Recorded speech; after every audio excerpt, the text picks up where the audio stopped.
A suicide bomb attack in a hospital in southwest Pakistan has killed at least 63 people and wounded more than 100. It struck the civil hospital in the Balochistan capital Quetta. Pakistan's Prime Minister Nawaz Sharif said he was deeply anguished by the killings. Well, our correspondent Shaima Khalil is in Islamabad for us. And just to tell us a bit more about this horrendous attack.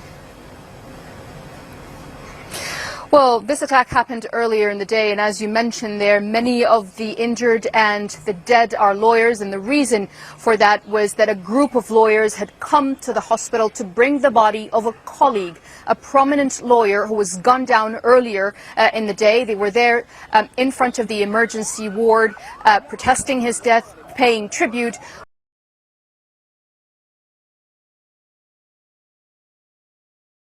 We're there to cover the lawyer's death, and we do have reports that at least 2 cameramen were also killed in this attack. Scenes of absolute devastation, of chaos as people try to flee from the scenes. Emergency services and ambulances trying to get there, take the bodies out and take those injured out to safety. We also know that there's a state of emergency that has now been announced in hospitals across Quetta, and that an investigation is underway. We know that the army chief and the prime minister are now in Quetta trying to find out exactly how a blast of this scale was able to hit the heart of one of the main hospitals in Quetta.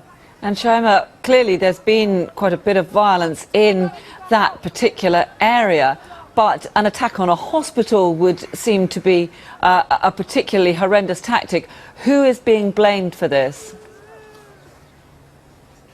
Well, so far we don't have an official claim of responsibility for the attack, but the chief minister, the provincial chief minister, was quick to blame the country's regional rival, India. This is a common thing that we hear, especially when violence hits Balochistan in particular, the rest of southwestern province. We hear a lot of officials blaming India for those attacks. But again, this is a very, very troubled area, a myriad really of militant groups, and also something that's been going on for years really is that we've had people there asking for independence for decades, at odds with the security forces, at odds with the army, these separatist movements. So a lot of elements at play here, and this is the problematic background and the controversial background, if you may, that all of this is playing against. But a very, very tense situation.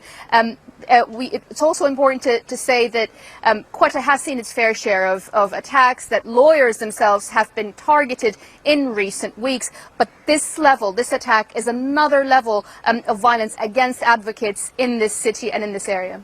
Okay, Shaima Khalil, thank you very much indeed for the latest from Islamabad.